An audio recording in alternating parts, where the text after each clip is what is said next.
जो उपराष्ट्रपति चुनाव हुआ था उसमें तो बैलेट पेपर से चुनाव हुआ, तो उसमें कैसे बीजेपी इतना सीटें अधिक पा गई और कैसे विपक्ष हार गया उसमें भी।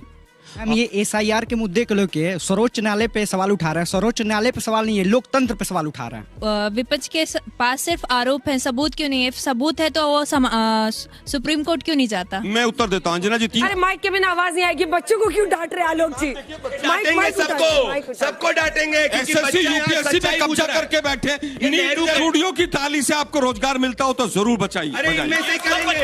खूब बजाइए आप लोग, फिर भी बजा रहे हैं। कांग्रेस पार्टी जनता पे गुस्सा कर रही है, इस देश के जेनजी पे गुस्सा कर रही है, क्योंकि राहुल गांधी को इटली में समर्थन मिलता है, देश में नहीं मिलता। यही दिक्कत है इनकी, यही इनकी दिक्कत है, यही इनकी दिक्कत है। क्या कह रहे हैं आप लोग, क्या कह रहे हैं? इधर आइए। तो है कि आप जो भी बातें बोल रहे हैं उसके प्रूफ सोर्स कहाँ है? हमें प्रूफ चाहिए, प्रूफ दिखाइए। जब आप घर को नहीं संभाल पा रहे हो, जनता को कैसे संभालोगे? तो हेलो दोस्तों, नमस्कार, जय जय श्री राम। दोस्तों आज का एक और डिबेट वीडियो काफी धमाकेदार होने वाला है, क्योंकि आज के डिबेट में हमें देखने को मिलने वाले हैं ऑडियंस और दूसरी तरफ हमें देखने को मिलने वाले हैं कांग्रेस पार्टी के प्रवक्ता आलोक शर्मा। दोस्तों आज डिबेट में आलोक शर्मा वोट चोरी का आरोप तो लगा रहे थे, पर इनके पास कोई सबूत नहीं होता है। फिर जनता जब इनसे वोट चोरी का सबूत मांग लेती है तो ये डिबेट में इधर उधर की बातें करने लगते हैं और वोट चोरी का मुद्दा छोड़ देते हैं। फिर उसके बाद जनता ने और बीजेपी के प्रवक्ता ने इनसे काफी कड़े मुद्दों पे सवाल जवाब भी किया है, जिसे आपको देखना और सुनना जरूर चाहिए। तो आज के इस डिबेट में आप लोग शुरू से लेकर अंत तक बने रहिएगा, वीडियो को पूरा देखिएगा, तभी आप सभी को पूरा डिबेट समझ में आएगा। और हाँ दोस्तों, आप लोगों से एक रिक्वेस्ट है, अगर आप लोगों ने अभी तक हमारे चैनल को सब्सक्राइब नहीं किया है तो चैनल को हमारे सब्सक्राइब कर लीजिए। आइए आज की शानदार डिबेट को स्टार्ट करके देखते हैं। चलो भाई देखो अब मैं क्या करता। अखिलेश यादव ने कल एक पोस्ट की है, सब अपना अपना एसआईआर कराएं, कुछ भी समस्या या गड़बड़ी दिखाई दे तो हमें सूचित करें। एसआईआर न तो नाम कटवाने की प्रक्रिया है न नाम जुड़वाने की प्रक्रिया है। जो आपसे कह रहा है वो झूठ बोल रहा है, क्योंकि प्रिंटेड फॉर्म आता है। मैंने दसियों बीएलओ से बात की है, उनको काम की मुश्किल हो सकती है, लेकिन 700 से 1200 इससे ज्यादा फॉर्म किसी के पास नहीं है ग्रामीण और शहरी में। तो जो भी आपसे कह रहा है कि नाम जुड़वाने या कटवाने की प्रक्रिया, वो झूठ बोलता है। सबसे पहली बात है। दूसरा, क्या देश की सभी राजनीतिक पार्टियों की जिम्मेदारी नहीं कि मतदाता सूची शुद्ध हो? क्या ये जिम्मेदारी सिर्फ किसी चुनाव आयोग की या किसी सत्ताधारी पार्टी की है? ये तो सभी राजनीतिक दलों की जिम्मेदारी है। और अखिलेश यादव राजनीतिक लड़ाई भले लड़ रहे हो, क्योंकि उनको भी लड़ना है तो उनको बहाने खोजने पड़ेंगे, लेकिन उनको पता है कि अगर वोटर लिस्ट दुरुस्त रहेगी, अपना मतदाता सूची में रहेगा, तो हम चुनाव जीत सकते हैं। 37 सीटें जीतकर उन्होंने लोकसभा में भारतीय जनता पार्टी को पीछे कर दिया था। और जब कोई कहता है कि भारत का लोकतंत्र गिरवी हो गया, अभी हत्या जैसा शब्द मैंने सुना, तो ये तो खतरनाक हो जाता है भाई। हमको आपको कोई बेवकूफ बना सकता है क्या? अभी कोई बेवकूफ बनाने की बात कर रहा है। आप लोगों को कोई बेवकूफ बना सकता है क्या? कोई बेवकूफ नहीं बना सकता है। ये नेता जब हारते हैं तो जनता के ऊपर, चुनाव आयोग के ऊपर, मीडिया के ऊपर, मशीन के ऊपर, प्रक्रिया के ऊपर, ईवीएम के ऊपर, वीवीपैट के ऊपर, सब के ऊपर मरते रहते हैं, चाहे जो पार्टी हो। सर एक सवाल मेरा ये है कि जैसे अभी आपने कहा था कि बीजेपी जहां इलेक्शन लड़ती है वहां पे जो है ये घुसपैठियों का मुद्दा आ जाता है। अगर ये बात है तो अभी बंगाल से जो बिल्कुल ये हमारे रोहिंग्या निकल रहे हैं बाहर और बांग्लादेश जा रहे हैं, जो बीएसएफ के फौजी इसकी इंफॉर्मेशन दे रहे हैं, फिर ये कहां से आया? ये कौन से लोग हैं, कहां से जा रहे हैं? अगर से बीजेपी ये मुद्दा उठाती है तो। जो उपराष्ट्रपति चुनाव हुआ था उसमें तो बैलेट पेपर से चुनाव हुआ, तो उसमें कैसे बीजेपी इतना सीटें अधिक पा गई और कैसे विपक्ष हार गया उसमें भी। और कहां तक बच्चे सोचते हैं? जल्दी जल्दी। और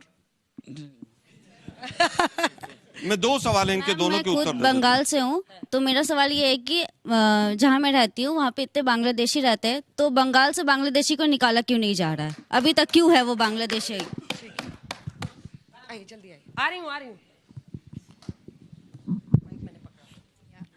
विपक्ष के पास सिर्फ आरोप है, सबूत क्यों नहीं है? सबूत है तो वो सुप्रीम कोर्ट क्यों नहीं जाता? मैं उत्तर देता हूँ अंजना जी। 3 सवाल है, तीनों नोट कर लिए मैंने। आखिरी सवाल है, जल्दी से आओ, दौड़ के आओ जल्दी। आखिरी सवाल जिसके बाद जवाब लेंगे। मैम ये एसआईआर के मुद्दे को लेके सर्वोच्च न्यायालय पे सवाल उठा रहे हैं। सर्वोच्च न्यायालय पे सवाल नहीं है, लोकतंत्र पे सवाल उठा रहे हैं। लोकतंत्र पर सवाल है, आप ही से शुरू करते हैं क्योंकि सारे सवाल आप ही से जी। एक आखिरी सवाल इस बच्चे का। सर क्या अपोजिशन डर रही है कि एसआईआर के बाद उनका पूरा वोटर बैंक खत्म हो जाएगा? Good question, you are a good question. देखिए अभी तो मैं उत्तर दूं अंजना जी। हाँ। देखिए मुझे लगता है अंजना जी ने अभी कहा कि ना वोट काटने की प्रक्रिया ना जोड़ने की प्रक्रिया। विपक्ष इस बात से डर रहा है कि भारत में लोकतंत्र समाप्त हो रहा है। जिस देश के अंदर chief justice of India supreme court के, उनको जूता फेंक कर मारा जाता है और एक वर्ग उसका भी समर्थन करता है। देश कहां जा रहा है सोचिए आप घर जाके बैठ के। पहला सवाल उपराष्ट्रपति महोदय का सवाल आया था। उपराष्ट्रपति महोदय आजकल घंटों में गायब हो जाते हैं इस देश के अंदर। एक एक हफ्ता 10-10 दिन तक उनकी अपीयरेंस नहीं होती है। कौन सी अफीम सुंघा के उनको कौन से फार्म हाउस में फेंका जाता है, ये देश वहां जा रहा है। वापस आता हूं, घुसपैठियों की बात की आपने बहुत ज्यादा, घुसपैठियों की बात की आप लोगों ने। घुसपैठी निकालना किसका काम है? केंद्र सरकार का। अब मुझे बताइए कि पिछले 11 साल में, 1 मिनट भाई, 1 मिनट मैम, 1 मिनट, मैं आप ही का सवाल दे रहा हूं। पिछले 11 साल में कितने घुसपैठिए निकले, कोई बताएगा? बताइए जरा, मैं जवाब देता हूं। 5,4900 कुछ, और यूपीए 1 और यूपीए 2 में 89,000 यानी 90,000, और मोदी जी के समय पे केवल 5,000। ठीक है, चलिए आप लोग कंपेयर कर लीजिए। इनकी बारी है। एक मिनट, सबूत के ऊपर आ रहा हूं कि भाई सबूत क्यों नहीं देते। सबूत जब पकड़ा जाता है, जब वोट चोरी पकड़ी जाती है तो इलेक्शन कमीशन नया कानून बना देता है, सीसीटीवी फुटेज नहीं देंगे। अरे भैया 2018 का कोर्ट का जजमेंट ने कितना झूठ बोलोगे एक में? बीच में मत बोलो, कितना वो झूठ बोलोगे? सीसीटीवी फुटेज क्यों नहीं दे रहे हैं? क्योंकि वोट चोरी हो रही है। मैं जवाब इलेक्टोरल रोल्स मशीन रीडेबल क्यों नहीं दे रहे हैं? क्योंकि फोटो का मिलान कंप्यूटर से हो जाएगा। आप लगे रहिए, अगला चुनाव आ जाएगा। कोर्ट जाइए ना, सारे बच्चे कह रहे कोर्ट जाइए, लड़ाई लड़िए उनके बिहाफ पे। कोर्ट में तो केस चल ही रहा है ना, कौन कह रहा है case? Day to day hearing भी चल रही है, केस तो चल ही रहा है कोर्ट में। 45 दिन तक कोई भी कैंडिडेट किसी भी रोल को ले सकता है। इनका एक भी कैंडिडेट सीसीटीवी फुटेज नहीं मिलेगा। सीसीटीवी भी ले सकता है, नहीं मिलेगा। पढ़ के नहीं आते हो, कुछ भी बोलते रहते हो। कमलनाथ पर से सुप्रीम कोर्ट ऑफ इंडिया का जजमेंट देख लो, इसीलिए हाल हो चुका है कांग्रेस पार्टी का कि पढ़ लिख के नहीं आती हो, जनता को बेवकूफ समझती, जनता बेवकूफ नहीं है। मैं बीच में नहीं बोला था, नहीं बोला था, मशीन रीडेबल वोटर नहीं बोला, मैंने तथ्य रखना चालू किया तो घबरा गए। ये कह रहे हैं चीफ जस्टिस ऑफ इंडिया का। चीफ जस्टिस ऑफ इंडिया ने कहा कि जो लोग संविधान बदलने की बात करते हैं और कहते हैं कि संविधान बदल सकता है, वो झूठ बोलते हैं। राहुल गांधी को बोलो माफी मांगे। तीसरी बात घुसपैठियों की करी, अब सब युवा है। राहुल गांधी के पिछले 10 साल में एक स्टेटमेंट दिखा दीजिए जिसमें राहुल गांधी ने बोला कि घुसपैठियों को हटाने चाहिए। मोदी जी ने तो रेड फोर्ट से बोला है, बता दीजिए एक बार कभी राहुल गांधी ने बोला? नहीं बोला। अखिलेश ने बोला? नहीं बोला। प्रियंका वाड्रा ने बोला? नहीं बोला। मुंह से घुसपैठियां निकलता नहीं है और बात चले करने की। और मैं बिना तथ्य की नहीं बात करता। अंजना जी, ये रहा राहुल गांधी का वीडियो, 7 मिनट 26वें सेकंड पे। वो लोग जो हिडमा एक आतंकी, नक्सल आतंकी, जिसने युवाओं की हत्या करी, आदिवासी युवाओं की हत्या करी, उसके प्रोटेस्ट को जस्टिफाई करते, एक वर्ड नहीं बोल सकते नक्सली आतंकियों के खिलाफ। और ये इनकी असली सोच है। मैं वापस से कहूंगा, कोर्ट में अगर विश्वास नहीं है तो कहो लोकतंत्र विरोधी हो, पर कोर्ट में अगर विश्वास है तो कोर्ट जाओ। कपिल सिब्बल कोर्ट में वकालत कर रहे हैं, अभिषेक मनु सिंह भी कोर्ट में वकालत कर रहे हैं। क्यों नहीं कोर्ट एक भी आरोप मान रहा है? क्योंकि झूठे हो, और झूठ जो है कोर्ट के अंदर स्टैंड नहीं कर रहा है। यही सच्चाई और कोई सच्चाई नहीं है। इनके सांसद कहते हैं कि चीफ जस्टिस ऑफ इंडिया देश के अंदर अराजकता फैलाते हैं। विश्वास कौन करता है कौन नहीं करता, इसी बात से सब झूठ है। पहली चीज, सब झूठ क्यों है? निशिकांत दुबे का बयान कहीं पर खंगाल लीजिए, उन्होंने स्पेसिफाई कर दिया है। क्या स्पेसिफाई कर दिया भैया? आप तो इमरजेंसी लागू करने वाली पार्टी हो। आज मैं केवल ये कहना चाहूंगा, जिस तिवारी वकील ने जूता फेंककर चीफ जस्टिस ऑफ इंडिया का मारा था, क्या वो विश्व हिंदू परिषद में रहा था? नहीं था। फिर झूठ। क्या वो अशोक सिंघल का बैग उठाकर चलता था कि नहीं चलता था? तमाम फोटो मौजूद है कि वो विश्व हिंदू परिषद का आदमी था। Let him complete. मुझे लगता है कि जब चीफ जस्टिस ऑफ इंडिया के ऊपर जूता फेंका जाता है और उसके बाद चीफ जस्टिस ऑफ इंडिया खुद बयान में तक इंफॉर्मेशन कांग्रेस पार्टी का झूठा कैंपेन था, वो इसके ऊपर ये संविधान बदला जाता है। छोटी मोटी दो घटनाएं नहीं है कि उपराष्ट्रपति गायब हो जाएं और चीफ जस्टिस ऑफ इंडिया को जूता फेंका जाए और इलेक्शन कमिश्नर ऐसे लोग बने जो केवल और केवल बीजेपी के इशारे पर इस भारतीय लोकतंत्र को कमजोर कर रहे हो। बयान हो गया है। पिछले इलेक्शन कमिश्नर राजीव कुमार कहां है? किसी को पता है? अरे है, जाके मिल लो। तृणमूल कांग्रेस एड्रेस दीजिए, मिलोगे नहीं। मैं कहूंगा एड्रेस दीजिए। राजीव कुमार कहां रहते हैं? जो सोनिया गांधी के मैं मिलने जाऊंगा उनके समय में सोनिया गांधी मिलने जाऊंगा और कल ही मिलने जाऊंगा।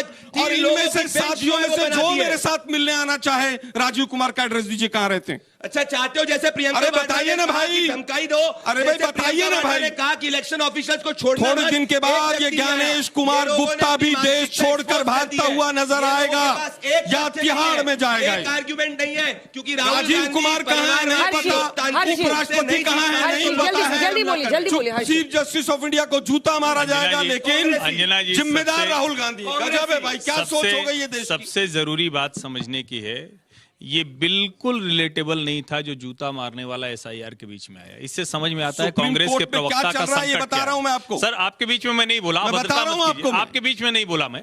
जिस देश में चीफ जस्टिस ऑफ इंडिया को जूता मार के एक वर्ग ये कहे कि नहीं ठीक सर्वोच्च किया है। न्यायालय ने बिहार चुनाव के समय क्या एक बात कही थी कि आधार कार्ड को जिनका नहीं आइडेंटिफिकेशन उसको आप मान लीजिए, मान लिया गया। एसआईआर पर बिहार में कोई भी ऐसी घटना नहीं हुई जिसको साजिश के तौर पर ये इस्तेमाल कर पाता। 5 और लाख मैं ये मान डुप्लीकेट करता हूं, वोटर बिहार में कैसे रह भारत गए? सरकार को एसआईआर के जांच बाद भी करानी चाहिए। इसका क्योंकि कोई उत्तर विपक्ष नहीं। जिस तरह से 10 लाख लोग ऐसे हैं जिनका एड्रेस 000 है। देने के बावजूद एसआईआर के बाद मसला उठा कौन रहा जिम्मेदार है है, भाई? मुझे लगता है कि विपक्ष की बड़ी साजिश है, वरना 700 से 1200 लोगों को वेरीफाई करके उनको फॉर्म देके और डिजिटाइज मतलब बीएलओ आत्महत्या कर रहे हैं, इसमें भी विपक्ष जिम्मेदार है। गजब है भाई, सरकारें आपकी हैं, तंत्र आपका लेकर है। जागरूक हैं। ये नेता लोग आपको भरमा रहे हैं, इससे बचिए। लोकतंत्र आप बचाएंगे, नेता को सिर्फ सत्ता चाहिए। बात तो सही है। ये रहा बीएलओ महतो, जिसको तृणमूल कांग्रेस के लोग धमका रहे हैं। शरीकुल इस्लाम कहता है कि अगर तुमने एक भी घुसपैठिए को हटाया तो तुमको जान से मैं मार दूंगा। सिद्दीकुल्लाह चौधरी तृणमूल कांग्रेस का कहता है कि अगर एक भी घुसपैठिए को हटाया तो आग लगा दिया जाएगा। यह इनकी असलियत। और झूठे लोग, ये रहा डेटा होम मिनिस्ट्री का, ये रहा एग्जैक्टली नित्यानंद राय का बयान, 21,348 हटाए हमने। और मैं वापस से कह रहा हूं, एक बार अखिलेश यादव का बयान घुसपैठियों के खिलाफ दिखा दो, ताली बजाऊंगा तुम्हारे लिए शो पे। एक बयान दिखा दो अखिलेश का घुसपैठियों के खिलाफ, डेट दिखाओ, राहुल का डेट दिखाओ, और प्रियंका का डेट दिखाओ। नहीं दिखाओगे, सामने लोकतंत्र पीछे घुसपैठियां, ये इनकी सच्चाई है। जिन्होंने रेड फोर्ट से बयान दिया, जिन्होंने रेड फोर्ट से बयान दिया, सामने इनको जिन्होंने रेड लोकतंत्र की फोर्ट से बात बयान करनी है, दिया, पीछे आलोक जी घुसपैठिया की का भाषा में क्या संरक्षण वो करना पकौड़े तल रहे है, हैं? ये इनकी सच्चाई है। आधार कार्ड घुसपैठियों को दे, ये प्रोटेक्शन दे, ये और बात करेंगे।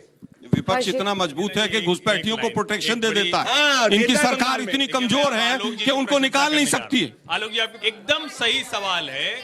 आलोक जी ने कहा यूपीए के समय में ज्यादा घुसपैठिए निकाले गए, नरेंद्र मोदी की सरकार के समय में कम घुसपैठिए निकाले गए। मूल मुद्दा एक घुसपैठिया समस्या है। आ जाओ, दौड़ के आओ यहाँ, क्या कह रही हो तुम? आराम से बैठो, आराम से बैठो, बीच में मत बोलो। घुसपैठियों को हटाने में सरकार के साथ नहीं खड़ी यूनिवर्सिटी ने खाली क्यों कर दिया उसके सामने ये बाधा डालती? अरे सब बच्चों को क्या बोल रहे हैं क्यों ऐसा कहती? आलोक जी? मैं फिर कहूंगा कि व्हाट्सएप यूनिवर्सिटी ने लोगों की सोचने की शक्ति को खत्म किया। युवा कांग्रेस और बीजेपी जो फेक इंफॉर्मेशन देती है उससे प्रॉब्लम होती है। चाहिए ये इनकी परिवार की हाथ जोड़ो, परिवार की आरती उतारो, ये इनके लिए। एक युवा ने सवाल पूछ लिया, अच्छा ये बताइए कि आप लोगों को लगता है कि आपके दिमाग को किसी ने कैप्चर कर लिया है? फिर कहूंगा कि दिमाग खाली हो गया है। व्हाट्सएप यूनिवर्सिटी गलत ज्ञान देती है और बीजेपी परोसती है। मैं अपनी बात पर स्टैंड करता हूँ। पर बिहार में कितने निकाले? इसीलिए तो चुनाव आयोग ने कितना नंबर दिया? निकालना ही पड़ेगा, सरकार को निकालना पड़ेगा, उसको सरकार से जवाबदेही तय करानी पड़ेगी। मैं जवाब स्टार्टअप बना रहे हैं 1 लाख, जो तुम्हारे वहां पे कुछ नहीं थे, समझे? तुम पकोड़े तलो, इसीलिए हालत है इटली जाके पकोड़े तलो। पिछले महीने 600 स्टार्टअप बंद हुए। नीति आयोग की रिपोर्ट, अच्छा सवाल पूछा। नीति आयोग की रिपोर्ट है, पिछले महीने 600 स्टार्टअप बंद हुए। आधार कार्ड बना के सबसे बड़ा जो स्टार्टअप बाइजू था वो जेल में पड़ा हुआ है। हटता है तो उसका ही मतलब है आप आइडेंटिफाई थोड़ी कर सकते हो। लॉजिकल बात है। अगर एक घुसपैठिया ने हिंदुस्तान के वोटर आईडी को ले लिया इनका संरक्षण के साथ में, तो एसआईआर उन्हीं को तो हटा रहा है। अरे माइक के बिना आवाज नहीं आएगी। बच्चों को क्यों डांट रहे आलोक जी? डांटेंगे सबको डांटेंगे, क्योंकि एसएससी यूपीएससी पे कब्जा करके बैठे। नेहरू का समय नहीं है जब इंफॉर्मेशन को कंट्रोल कर रहा हो। बजा रहे हैं, असली फ्रीडम ऑफ एक्सप्रेशन है। बड़ा खराब है कि बच्चे ताली बजाएं तो कांग्रेस नेता ना। अरे भाई मैं केवल ये कहना चाहता हूँ कि आप लोगों को लॉजिकली तानाशाही है क्या? किसके लिए बजाना बजाइए? ये तानाशाही है क्या?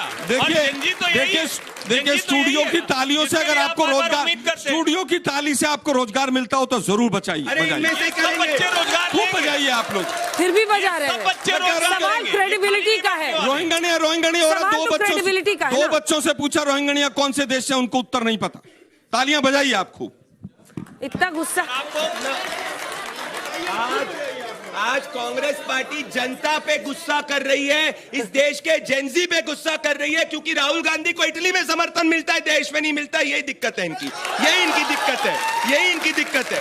थोड़ा ज्यादा टाइम देश में अगर तालियां बजाने से आप लोगों को ये पता चलता हो कि 11 लाख वोटर जिनके फादर्स के नाम ABCD थे और एड्रेस 00 था, सब झूठ, तो उनका बूथ कैसे डिसाइड हुआ? तो तालियां बजाइए दोबारा, सब झूठ बजाइए ना। और इलेक्शन कमीशन की वेबसाइट है भाई, फिर भी इलेक्शन कमीशन के 11 लाख वोटर ऐसे हैं जिनका एड्रेस 000 है SIR के बाद, और आप ताली बजाना चाहते हैं, बजाइए, खूब बजाइए। क्या कह रहे हैं आप लोग, क्या कह रहे हैं? इधर आइए। हम बोलना चाहते हैं कि आप जो भी बातें बोल रहे हैं उसके प्रूफ सोर्स कहाँ है? हमें प्रूफ चाहिए। सोर्स इलेक्शन कमीशन की वेबसाइट है, ज्ञानेश कुमार का जवाब है, जो एक मिनट रुकिए जरा। ज्ञानेश कुमार ने कहा कि 00 एड्रेस उनके होते हैं। उसको मान्य नहीं दिया। मैम जब आप बोल रहे हैं इस चीज को, तो सुप्रीम कोर्ट को भी इस चीज को दायित्व देना चाहिए था। अंजना जी, आप इलेक्शन हारते हैं, उसके बाद यही बोलते हैं कि बूथ चोरी हो गया, बूथ पे एग्जिट हो गया, कुछ भी हो गया, मतलब उसको टच नहीं करने दिया था, आपको शायद पता नहीं होगा। वो कह रहे हैं कि फेयर इलेक्शंस भी होते हैं, जहां आप जीतते हैं वहां चुप रह जाते हैं, जहां जहां हारते हैं चुनाव आयोग। हम ज्ञानेश कुमार 2018 में 3 राज्यों में चुनाव जीते, और हमने तब भी कहा कि EVM में गड़बड़ है। हम आज भी कह रहे हैं कि इलेक्शन आपका पूरी तरह से रिग्ड है। 00 एड्रेस जो दिमाग रिग्ड है ना, उनको सब कुछ ही रिग्ड दिखेगा भैया, इन पे मत भरोसा करो। जुबली हिल्स का बाइपोल हुआ जिसमें कांग्रेस नंबर 1 आई है, 90,000 वोट कांग्रेस पार्टी को मिले। ठीक है, ना उनसे सवाल है, बच्चों का दोनों का सवाल। कुमार ने कहा कि 00 एड्रेस उनके हैं जो लैंप पोस्ट के नीचे सोते हैं। ये मेरा जवाब है। क्या सबूत चाहिए आप लोगों को? अब मुझे आप बता दीजिए कि 00 अगर एड्रेस है तो बूथ कैसे डिसाइड होगा, कौन से बूथ पे वोट डालेगा? बताइए जरा आप। सर आपने ताली। सर आपने पेपर लीक पे सवाल किया। हे राम, क्या तरीका है जनता पे? सर आपने पेपर लीक पर सवाल किया। राजस्थान में सबसे ज्यादा पेपर लीक आपके सरकार में हुआ है। सर मैं आपसे एक क्वेश्चन पूछना चाहता हूँ, आप बस इतना बता दो। आपने जो भारत जनता पार्टी के बारे में इतना कुछ बोला, बीजेपी के बारे में, ठीक है, मैं बस एक क्वेश्चन पूछना चाहता हूँ। आप ये बता दो, इंडिया में सबसे ज्यादा सरकार कौन सी गवर्नमेंट की है, बीजेपी की है या कांग्रेस की? आप बस इतना बता दो, बीजेपी की है या कांग्रेस की? साल तक शासन वोट चोरी से प्रधानमंत्री मोदी बनारस जीते हैं। नहीं, ये गलत है। वो देखेंगे जब आप घर को नहीं संभाल पा रहे हो, जनता को कैसे संभालोगे? ये हुई ना बात। मजा आया, और मैं ये जो मजा है हिंदुस्तान के हर व्यक्ति को देना चाहता हूं। दोस्तों आज का हमारा ये डिबेट यहीं पे खत्म हो चुका है। उम्मीद करता हूँ आप सभी को ये डिबेट पसंद आया होगा। वीडियो के बारे में और कांग्रेस के प्रवक्ता आलोक शर्मा के बारे में आप सभी का क्या राय है? आप लोग अपनी राय वीडियो के कमेंट बॉक्स में हमें जरूर बताइएगा। और हाँ दोस्तों, अगर आप सभी को ये डिबेट अच्छा लगा है तो आप लोग हमारे चैनल को सब्सक्राइब कर दीजिए, क्योंकि हमारे चैनल पे आप सभी लोगों को ऐसी धमाकेदार डिबेट देखने को मिलती रहेगी। और हाँ दोस्तों, इस वीडियो को अपने घर वालों और अपने दोस्तों के पास भी शेयर करिएगा, ताकि उन तक ये वीडियो जाए और वो लोग भी इस वीडियो को देख सकें। आप सभी लोगों से हम जल्दी मुलाकात करेंगे एक और धमाकेदार डिबेट के साथ। तब तक के लिए आप लोग अपना और अपने प्यारे परिवार का ध्यान रखिएगा। जय हिंद, जय भारत, वंदे मातरम, जय जय सीताराम।